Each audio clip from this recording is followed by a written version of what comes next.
Bonjour, nous allons aborder notre nouveau chapitre sur la proportionnalité. Prenez votre cours, les feuilles que je vous ai imprimées ou que vous pouvez retrouver dans les documents. On commence.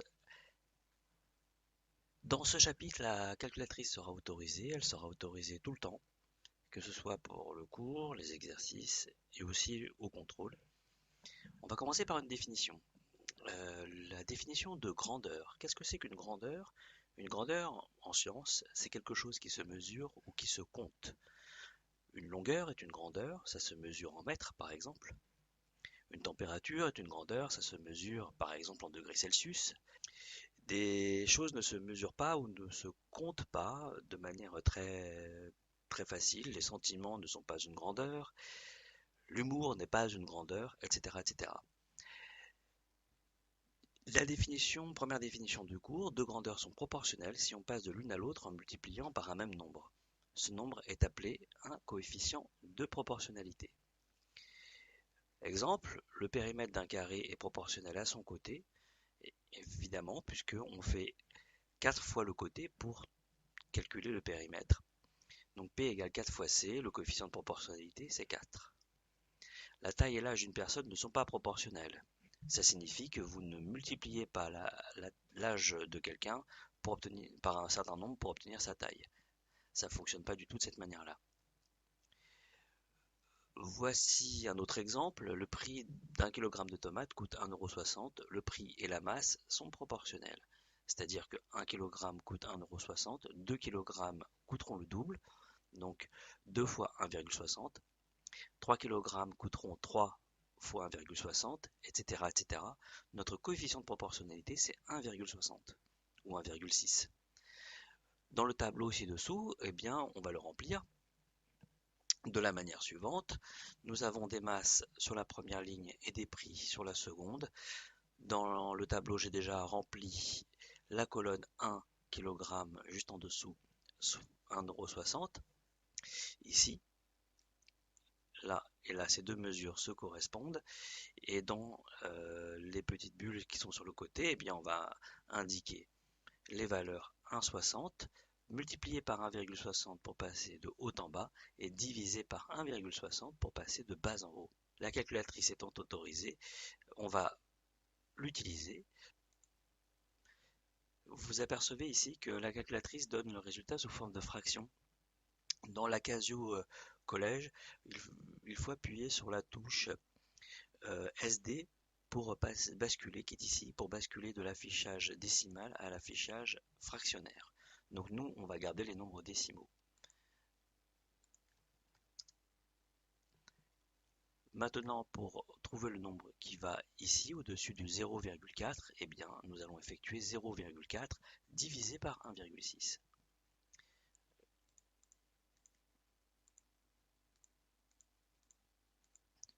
On trouve un quart. En affichage décimal, c'est 0,25. Donc on met 0,25 dans le tableau. Donc vous complétez le tableau comme je viens de le faire. Grand 2, reconnaître un tableau de proportionnalité. Pour reconnaître un tableau de proportionnalité, on peut effectuer chacun des quotients d'un nombre de la deuxième ligne par le nombre correspondant de la première ligne. Si tous les quotients sont égaux, c'est un tableau de proportionnalité. Sinon, il ne l'est pas. Voilà des exemples. Le mouvement d'une voiture, on nous indique la durée en heures sur la première ligne, la distance en kilomètres sur la deuxième ligne. Donc par exemple, en une heure, la voiture a parcouru 40 km en 3,5 heures, c'est-à-dire 3 heures et 30 minutes, elle a parcouru 140 km. On se pose la question de savoir si ce tableau est un tableau de proportionnalité. Mais pour ça, on va à chaque fois effectuer les divisions. Pour les deux premiers, c'est très simple, 4 divisé par 1, ça fait 40. 80 divisé par 2, ça fait 40 aussi. Pour le dernier, on peut utiliser la calculatrice. 140 divisé par 3,5, on trouve 40. Et donc, le résultat ici, c'est à nouveau 40. On peut indiquer ici dans le tableau x 40, dans la petite bulle qui permet de passer de haut en bas. Les quotients sont tous égaux, donc les distances sont proportionnelles aux durées et le coefficient de proportionnalité est 40. En fait, c'est la vitesse en km/h ici. Pour compléter un tableau de proportionnalité, dans l'exemple suivant, on a un robinet qui fuit et la quantité d'eau perdue est proportionnelle, donc on nous l'indique. Nous savons que c'est proportionnel. Elle est proportionnelle au temps. On peut compléter le tableau suivant de plusieurs manières. La première manière, c'est ce qu'on appelle le passage à l'unité, c'est-à-dire le calcul d'un coefficient de proportionnalité. Le passage à l'unité, c'est la chose suivante. Nous savons qu'en 4 heures, il s'écoule 11 litres d'eau. Donc on va s'intéresser de savoir combien de litres d'eau s'écoule en 1 heure. Pour cela, puisque en 4 heures on perd 11 litres d'eau, en 1 heure, eh bien on perd 11 divisé par 4. On effectue 11 divisé par 4, on trouve 2,75, on peut utiliser la calculatrice, et 2,75 est donc notre coefficient de proportionnalité pour passer de la ligne du haut à la ligne du bas. On va l'indiquer comme ça. Pour les autres calculs, eh bien on va effectuer 6 fois 2,75 pour trouver le nombre qui va dans la colonne du bas, ici. Et puis, pareil, pour le 10, 10 fois 2,75, ça fait 27,5. Là, il n'y a même pas besoin de la calculatrice puisqu'on multiplie par 10. Une deuxième méthode pour compléter un tableau de proportionnalité, c'est d'utiliser les propriétés de la proportionnalité sans calculer le coefficient de proportionnalité. Par exemple, nous voyons que 6 par rapport à 4, c'est la moitié en plus. En fait, 4 fois 1,5, ça fait 6. Donc nous savons que nous pouvons multiplier la première colonne par 4, la première colonne 4 par 1,5, nous obtenons 6. Donc nous savons que nous pouvons obtenir le nombre qui est ici, juste sous le 6, en multipliant le 11 par 1,5. Et 11 fois 1,5, ça fait 16,5. On peut compléter. L'autre manière de faire, c'est de s'apercevoir qu'en fait, eh bien 4 plus 6, ça fait 10. Donc le nombre qui va être sous le 10 est le résultat de 11 plus 16,5, c'est-à-dire 27,5. On trouve exactement les mêmes résultats qu'avec la méthode du coefficient de proportionnalité, sans avoir besoin de le calculer. Grand 4, appliquer un pourcentage. Un pourcentage, qu'est-ce que c'est?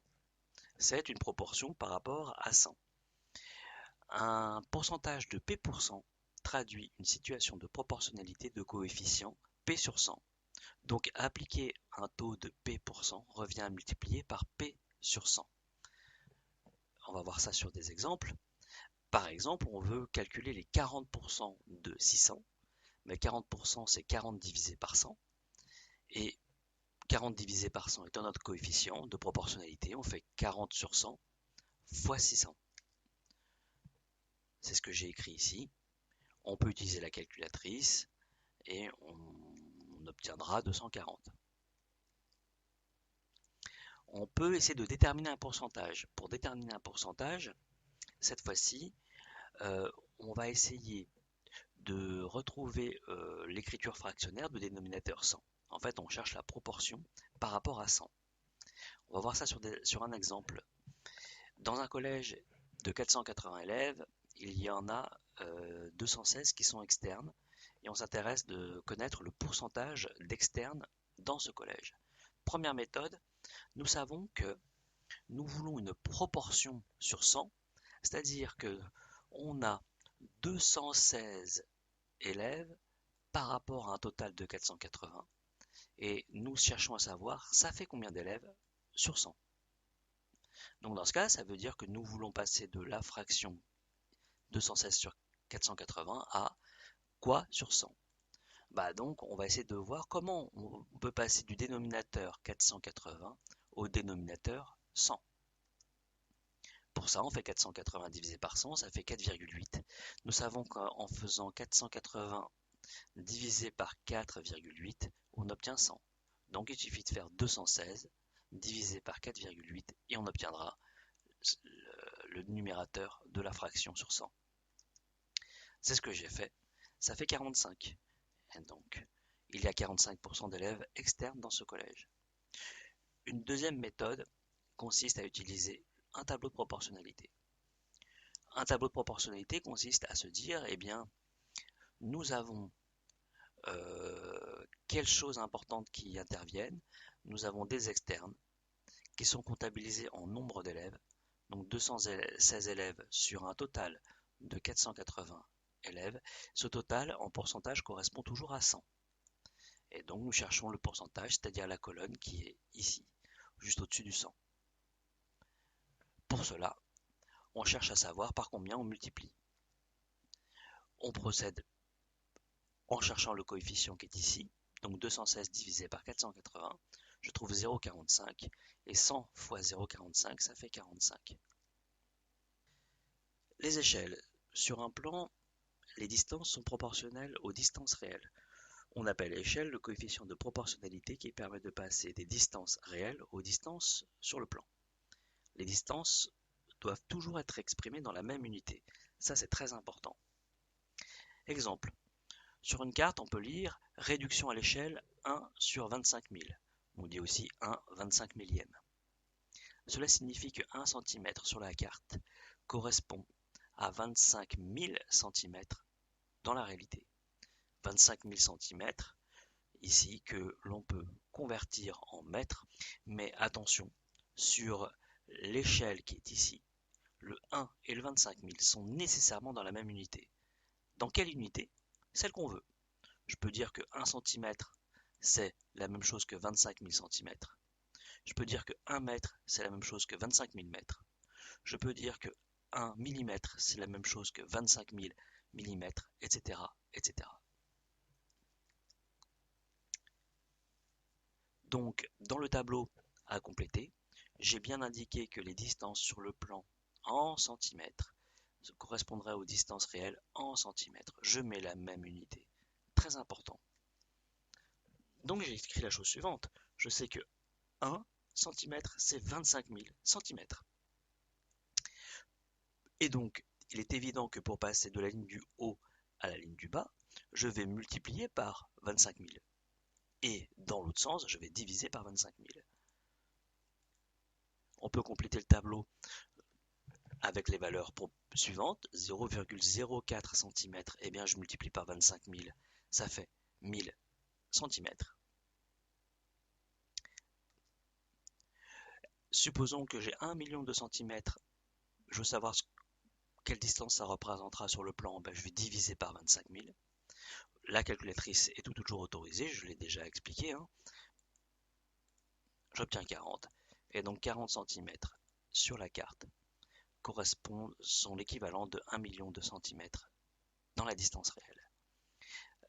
Et enfin, 2 cm sur la carte, qu'est-ce que ça représente comme mesure sur le plan, enfin dans la réalité, pardon, et bien on multiplie par 25 000 et on obtient 50 000 cm. Voilà, c'est tout pour ce cours. Vous pouvez mettre la vidéo en retour ou en pause pour avoir le temps de recopier les différentes choses qui manquent sur le cours, dans les exemples essentiellement. Tout est expliqué, vous pourrez revenir sur cette vidéo à chaque fois que vous aurez besoin d'explications supplémentaires. Merci.